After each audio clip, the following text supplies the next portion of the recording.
Apa kabar pemirsa TVR Parlemen dimanapun Anda berada, berjumpa kembali dalam program TVR 17 bersama saya Nazia Sudirja. Tepat pukul 17 waktu Indonesia Barat kami hadirkan kepada Anda sejumlah informasi paling baru dan menarik seputar kinerja dan kegiatan DPR RI yang telah disajikan oleh redaksi TVR Parlemen. Pemirsa TVR Parlemen, inilah TVR 17 selengkapnya.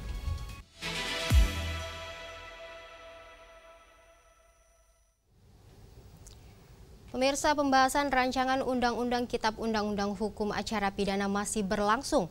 Komisi 3 DPR RI masih menyerap masukan dan aspirasi dari berbagai pihak, terutama yang kontra dengan RUU KUHP, serta memastikan tidak ada lagi masyarakat yang diskriminalisasi.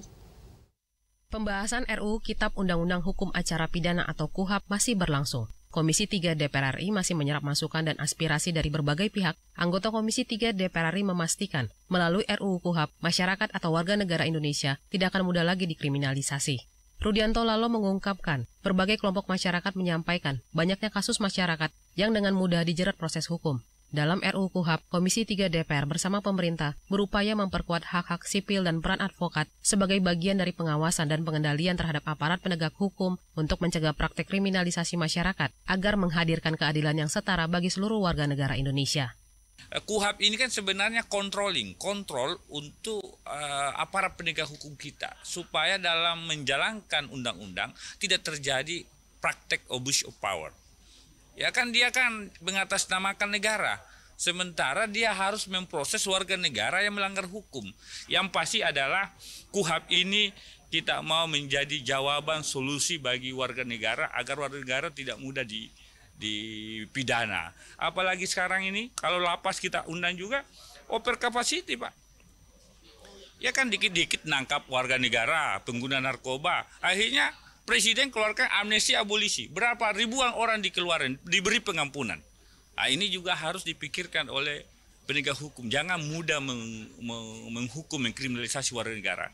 Rudianto Lalo menambahkan, dalam Undang-Undang KUHP yang masih berlaku saat ini, sudah banyak pasal yang usang. Bahkan beberapa norma sudah dibatalkan secara konstitusi, sehingga diperlukan Undang-Undang KUHP baru yang mampu menjawab tantangan hukum modern. Dari Kepulauan Riau, Dodi Muharom, TVR Parlemen, melaporkan.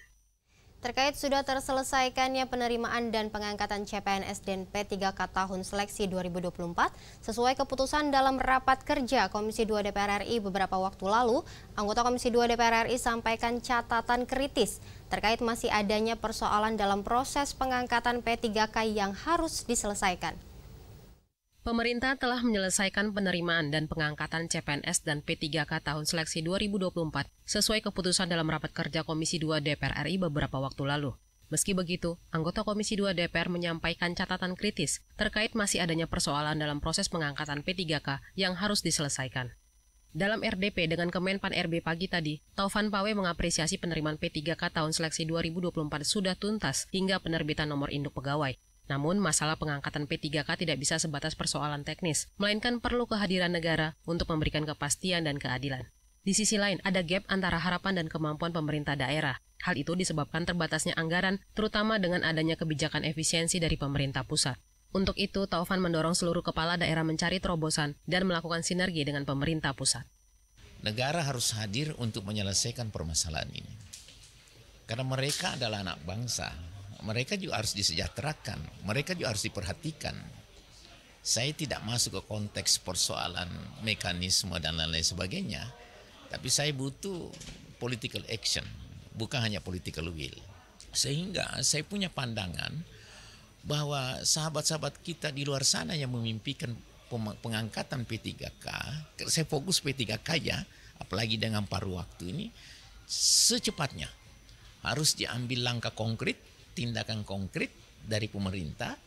Taufan Pawe juga mendorong pemerintah segera menyusun skema khusus agar pengangkatan P3K bisa terrealisasi tanpa menjadi beban keuangan daerah secara berlebihan. Dengan begitu, status tenaga honorer di tingkat pemerintahan pusat hingga daerah bisa terhapus. Fajar dan Temi, TVR Parlemen, melaporkan. Sementara itu pemirsa, Komisi 8 DPR RI bersama pemerintah sepakati rancangan Undang-Undang Penyelenggaraan Haji dan Umroh disahkan menjadi undang-undang guna memperkuat kelembagaan penyelenggaraan haji dan umroh demi meningkatkan pelayanan kepada masyarakat. Komisi 8 DPR RI bersama pemerintah menyepakati rancangan Undang-Undang Penyelenggaraan Haji dan Umroh dibawa ke tingkat 2 atau Rapat Paripurna DPR RI untuk disahkan menjadi undang-undang. Komisi 8 DPR memastikan revisi Undang-Undang Haji dan Umroh akan memperkuat kelembagaan penyelenggaraan haji dan umroh demi meningkatkan pelayanan kepada masyarakat.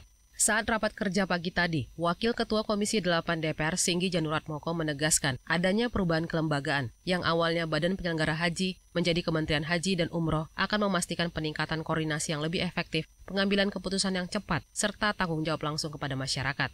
Menurutnya, kebijakan otoritas Saudi Arabia yang sering berubah harus direspon cepat dan tepat oleh pemerintah Indonesia. Untuk itu, dengan menjadi Kementerian Haji dan Umroh, bisa fokus mengatasi dinamika kebijakan haji dan umroh. Satu kelembagaan, jadi kelembagaan bahwa kita dari Badan Haji menjadi Kementerian Haji, itu yang pertama. Dan pengalihan aset dan pegawai lah intinya semua sudah diatur semua di undang-undang dan di penjelasan.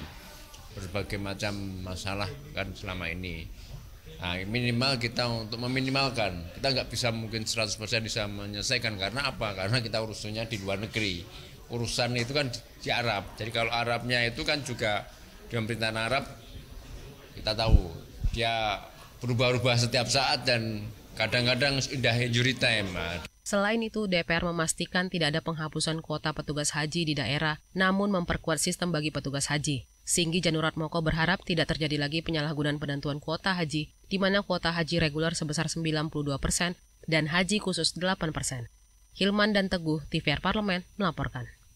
Pemirsa, 18 triliun rupiah merupakan angka yang tidak kecil. Angka yang seharusnya kembali pada rakyat dan bukan sekadar untuk segelintir kursi kekuasaan di BUMN. DPR RI menegaskan penghapusan tantiem BUMN merupakan langkah nyata dalam menyelamatkan keuangan negara. Bagaimana respon dari DPR RI menanggapi persoalan ini? Informasi selengkapnya akan kami hadirkan usai jeda, tetaplah di TVR 17.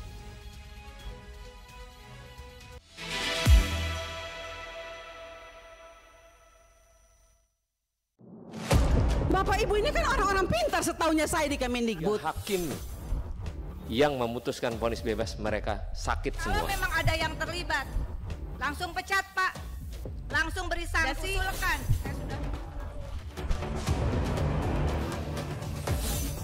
Saksikan dari ruang sidang hanya di TVR Parlemen.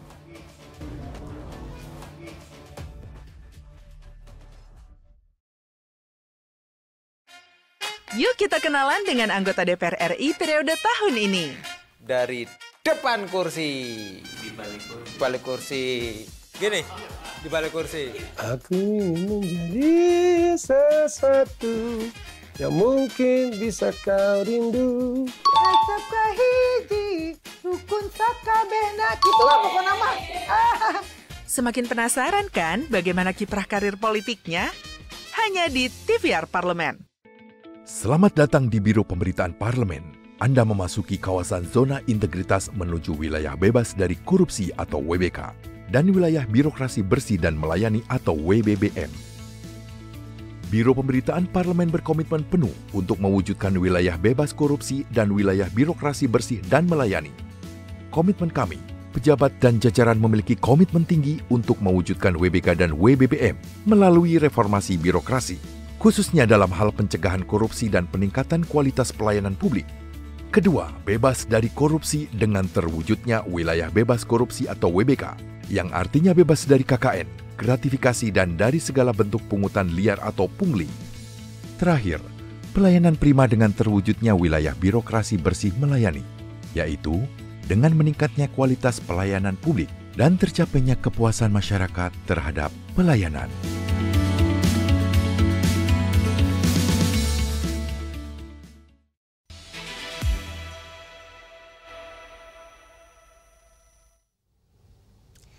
Pemirsa, DPR RI kembali soroti langkah penghematan anggaran negara, salah satunya melalui kebijakan penghapusan tantiem BUMN yang diproyeksikan dapat menghemat hingga 18 triliun rupiah. Penghapusan tantiem bukan sekadar efisiensi, namun merupakan bukti keberpihakan. DPR RI terus hadir guna memastikan setiap rupiah benar-benar kembali kepada rakyat, bukan untuk kepentingan segelintir orang, namun untuk kesejahteraan seluruh bangsa Indonesia. Simak liputan mendalam yang telah dikemas tim redaksi TVR Parlemen dalam segmen editorial Parlemen berikut ini.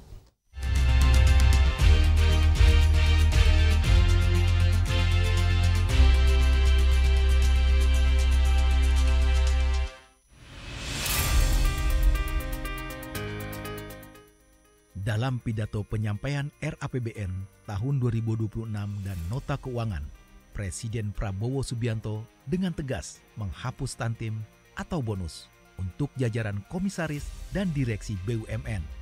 Dinilai mampu memangkas dan menghemat anggaran BUMN sekitar 18 triliun rupiah.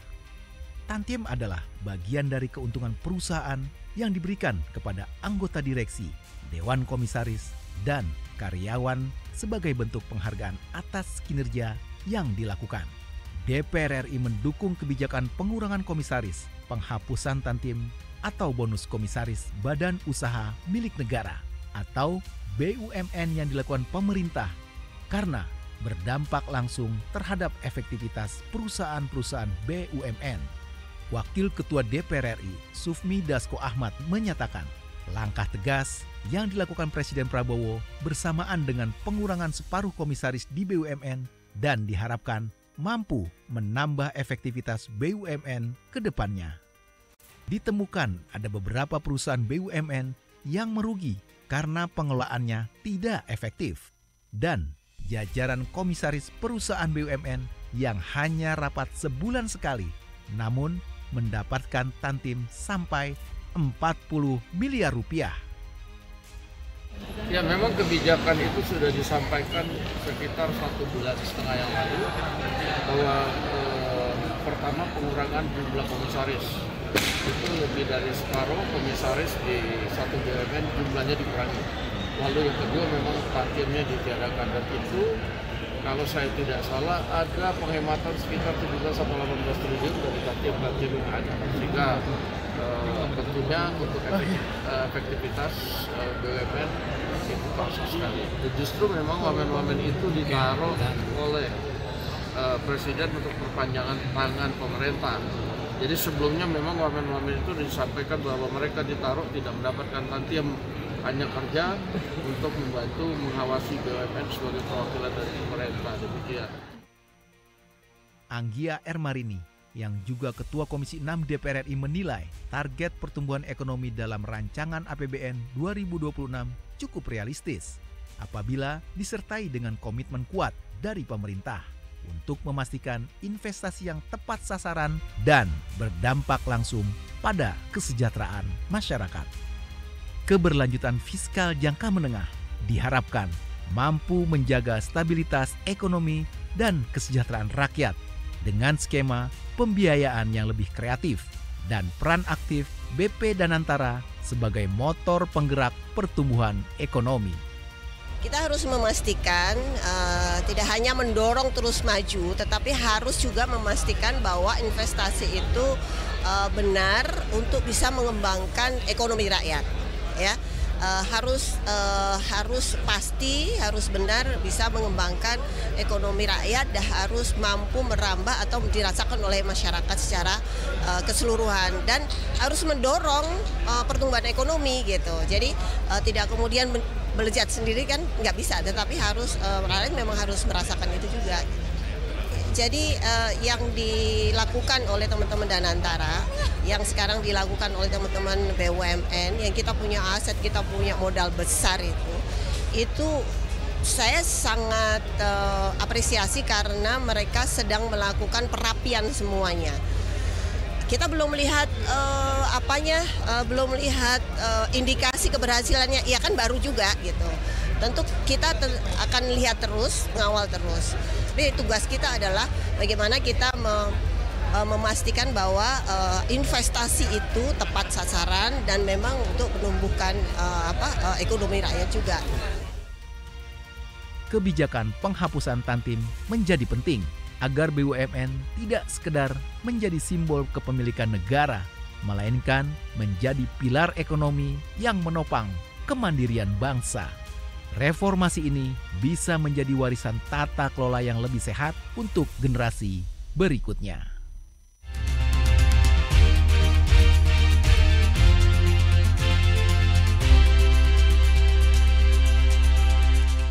Sementara itu pemirsa, tingginya stok beras di gudang Bulog di tahun 2025 yang mencapai 4 juta ton ternyata bukan semata hasil dari surplus produksi dalam negeri.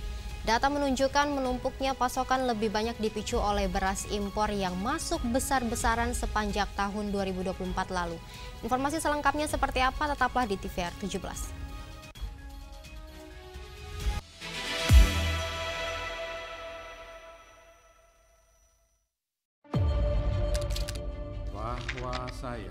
Bahwa saya demi Allah, saya bersumpah dan seadil-adilnya periode keanggotaan DPR RI hingga saat ini, yaitu terdapat 126 undang-undang yang telah selesai dibahas DPR RI. Terima kasih rekan Elisa dan juga Danida. Pemirsa, pemirsa,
di tengah stok beras yang melimpah, harga beras di pasaran masih cenderung tinggi. Apa persoalan yang terjadi? Untuk selengkapnya berikut laporan rekan kami Hendra Sunandar dari Gedung DPR RI Senayan, Jakarta. Baik, pemirsa TVR Parlemen dimanapun Anda berada, seperti diketahui bahwa pidato Presiden Prabowo Subianto menyatakan bahwa Indonesia mengalami surplus beras tertinggi sejak tahun 60-an. Nah, ini kemudian menjadi satu hal yang tentunya kita apresiasi dan perlu kita cermati secara lebih dalam terkait dengan hal tersebut. Dan tentu untuk membahasnya kami sudah bersama dengan anggota Komisi 4 DPR, Bapak Profesor Rohmin Dahuri dari fraksi PDI Perjuangan. Bapak, terima kasih Pak atas waktunya Pak. Pak, terkait dengan pidato Presiden yang mengatakan bahwa kita surplus beras tertinggi Pak. Nah, ini kemudian apa yang kemudian tanggapan Bapak sebagai legislator Pak, sebagai Komisi 4? Kita pun mengapresiasi selamat ya bahwa stok beras di Bulog memang faktanya gitu ya tertinggi sejak 57 tahun terakhir, yaitu 4 juta ton. Hanya saja mungkin supaya publik itu juga menjadi teredukasi bahwa stok beras itu berasal sekitar 1,9 juta ton tuh asal dari beras impor tahun 2024. Jadi hanya sekitar 2,1 juta ton yang berasal dari serapan gabah petani, artinya produksi dalam negeri. Itu yang perlu jadi catatan. Yang kedua, kami di Komisi 4 sudah sejak 5 bulan yang lalu gitu ya, inspeksi mendadak di gudang-gudang Bulog di Semarang, di Jogja, di Karawang, ya di Indramayu ya. Ternyata itu banyak sekali beras-beras yang sisa impor itu sudah membusuk. Oleh karena itu kami mendesak ya untuk kebajikan pemerintah dan kebijakan rakyat supaya beras yang tertumbuk di Bulog itu segera itu dijual atau dikeluarkan sebagai bantuan pangan pemerintah. Kalau tidak, berasnya mubazir Yang kedua kasihan Bulognya itu jadi tekor ya atau rugi karena cash flow-nya kan menjadi terganggu gitu ya. Padahal seperti kita ketahui anggaran Bulog kan pinjaman dari bunga bank komersial, dan terakhir tentunya yang rugi ya konsumen gitu. Dan harusnya di sebulan terakhir harga beras itu melonjak, itu bukti kebenaran Komisi 4 sarannya bahwa harusnya segera itu beras Bulog dikeluarkan. Pak, terkait beras Bulog yang menumpuk, Pak, apakah ada indikasi pihak-pihak tertentu yang kemudian menahan beras itu supaya harga beras tidak turun gitu, Pak? Apakah ada dugaan seperti itu, Pak? Jangan-jangan dari Komisi? Ya memang lalu publik susah untuk tidak berspekulasi gitu ya, karena di samping heroiknya ya atau euforianya klaim ya bahwa stok beras tertinggi sepanjang negara NKRI ada ya, tetapi faktanya ya beras langka di pasaran. Yang kedua adalah harganya melambung gitu ya. Yang ketiga banyak penggilingan padi gitu ya, dan pedagang beras selalu tidak mau melepas berasnya. Maka 2 hari terakhir pemerintah mendesak tuh agar perusahaan penggilingan beras melepas beras. Itu kan mengindikasikan bahwa ada something wrong, sesuatu yang salah. Dan kalau saya ikuti wawancara saya dengan para penggilingan beras, kemudian di Kompas, di media-media mainstream yang lainnya, teman-teman pengusaha penggilingan padi itu over ketakutan yang sangat mencekam ya, karena dituduh semua mengoplos beras untuk kepentingan pribadi gitu. Jadi itu pemerintah harus segera turun ya, menenangkan gitu ya para pengusaha penggilingan padi ya, untuk segera menjual berasnya di pasar. Ini artinya ada persoalan yang sekelumit yang mungkin tidak seorang pun bisa mendeteksi itu, Pak. Artinya ketika data disampaikan baik, tapi ternyata ada persoalan di dalamnya. Nah, kita tahu bahwa kita kemarin sempat ramai beras oplosan, Pak ya. Nah, itu kan kemudian tersangka sudah ditetapkan. Nah, apakah ada satu pandangan dari Bapak supaya nanti tata kelola beras ini bisa kemudian dievaluasi, direformasi total? Apa saran Bapak kepada pemerintah, Pak? Iya, intinya sih sebenarnya di dalam manajemen yang benar transparansi ya. Ini kan kurang transparan, dan sebenarnya dugaan saya sebulan lalu kan menjadi kenyataan tuh bahwa akan terjadi chaos gitu ya, chaos para pedagang, dan saya sungguh khawatir gitu ya kalau di belakang ini semua ada mohon maaf ada mafia ya. Jadi diciptakan suasana chaos sehingga para penggiling padi, pedagang beras tidak mau menjual berasnya karena ketakutan ya, lalu harga meningkat. Nanti para mafioso ini tinggal kirim aja demo itu, lalu pemerintah menyerah, ya kan, impor beras. Ini kan celaka 12 pas ya. Kenapa celaka? Karena mohon maaf kalau nggak salah bulan Desember Bapak Presiden Prabowo didampingi oleh Bapak Menko Pangan Pak Zulkifli Hasan dan Bapak Amran dan Kepala Bappenas membuat statement atau deklarasi benar-benar membanggakan, yaitu bahwa tahun 2025 ini untuk 4 komoditas pangan nggak akan impor, yaitu beras, kemudian jagung, gula, dan daging. Nah buktinya kan daging udah tumbang nih, ya kan, mulai April kita impor 400.000 ton gitu ya. Saya terus terang khawatir ya, lagi-lagi ada mafia atau orang yang memanfaatkan kesempatan dalam kesempitan ya untuk mengimpor beras. Kan kita tahu bahwa betapa menggiurkannya gitu ya fee dari impor komoditas pangan ini. Dan tadi pidato Bapak Presiden Prabowo luar biasa itu, beliau akan menyikat ya atau menghajar ya atau menghukum seberat-beratnya oknum-oknum yang bermain di kebutuhan dasar ini, yaitu pangan itu. Jadi saya optimis Bapak Presiden Prabowo dengan para pembantunya, kementerian, kepolisian Republik Indonesia dan aparat lainnya harusnya mengamankan janji Bapak Presiden di dalam pidato kenegaraan hari ini. Prof, terima kasih atas waktunya, Prof. Tentu kita nanti menantikan kabar baik dari aksi Komisi 4 ya terkait dengan adanya mafia pangan yang kemudian kita harapkan ini bisa dituntaskan, dan melalui fungsi pengawasan Komisi 4 tentu nanti kita semua menantikan apa yang kemudian nanti terjadi, dan kita harapkan nanti proses ini bisa diselesaikan gitu ya, dituntaskan terutama dalam konteks beras oplosan, dan kita berharap kondisi pangan kita menjadi lebih stabil dan lebih baik lagi. Pemirsa, demikian laporan kami, kembali ke studio. Selanjutnya pemirsa, apa saja yang menjadi sorotan di media online nasional pada hari ini? Usai jeda tetaplah di TVR 17.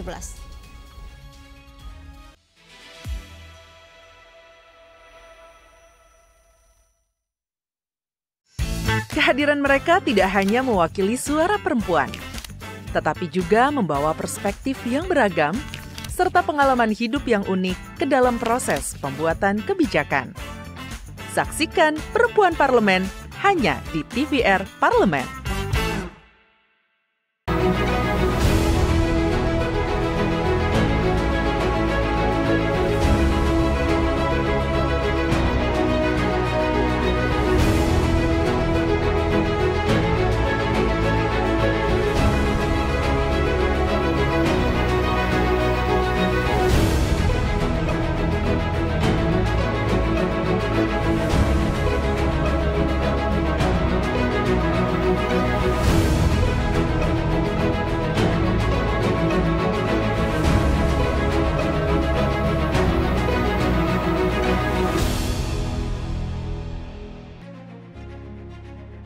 Banyak yang meyakini bahwa Indonesia ini masih belum ramah untuk investasi.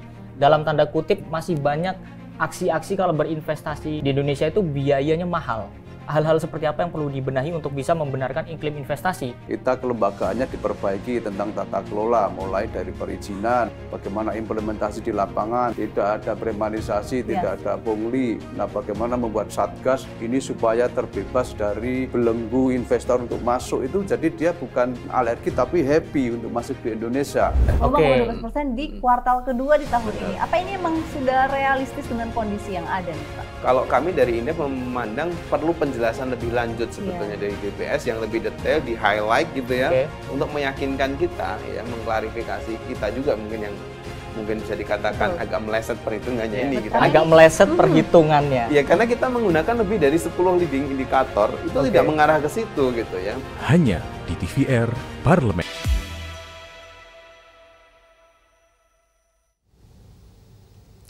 Pemirsa, kali ini kita masuk ke segmen media online nasional. Mari kita simak isu apa saja yang menjadi sorotan media, serta tanggapan dari sejumlah anggota Dewan. Bersama rekan kami Zia Ulbar. Silakan Zia.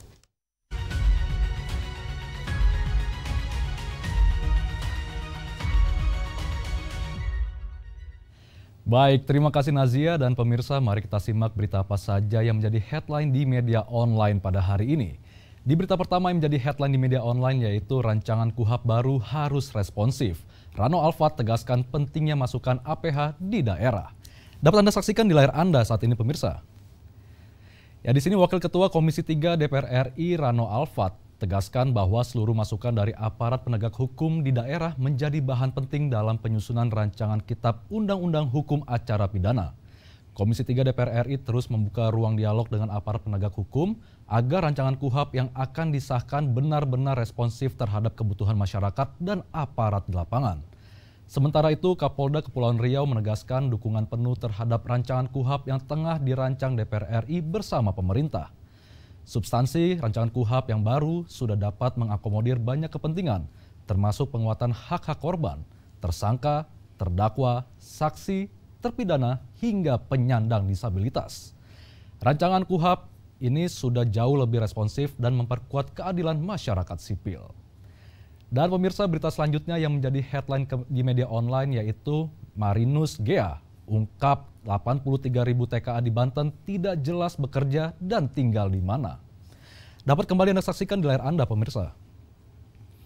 Ya, di mana anggota Komisi 3 DPR RI Marinus Gea soroti perbedaan mencolok antara jumlah warga negara asing yang mengantongi izin tinggal di Provinsi Banten dengan jumlah tenaga kerja asing yang tercatat resmi. Sebagaimana diketahui, data menunjukkan bahwa terdapat sekitar 99.000 WNA yang memiliki izin tinggal di Provinsi Banten, namun hanya sekitar 10.000 orang yang tercatat sebagai tenaga kerja asing oleh Dinas Ketenagakerjaan. Kesenjangan data ini merupakan hal yang sangat serius dan harus menjadi perhatian pemerintah, terutama dalam konteks pengawasan terhadap keberadaan dan aktivitas warga negara asing di Indonesia. Hal ini berdampak pada persoalan hukum dan keamanan, tetapi juga dapat merugikan negara dari sisi penerimaan pendapatan bukan pajak. Komisi 13 DPR RI dorong peningkatan pengawasan serta integritas data antar instansi seperti Direktorat Jenderal Imigrasi dan Dinas Ketenagakerjaan, agar data mengenai WNA yang tinggal dan bekerja di Indonesia dapat selaras dan terpantau secara transparan. Dan pemirsa, itu tadi headline di media online pada hari ini, yaitu terkait rancangan KUHP baru harus responsif. Rano Alfa tegaskan pentingnya masukan APH di daerah. Serta Marinus Gea ungkap 83.000 TKA di Banten tidak jelas bekerja dan tinggal di mana. Sekian dari saya, Zia Ulbar, kembali ke rekan Azia.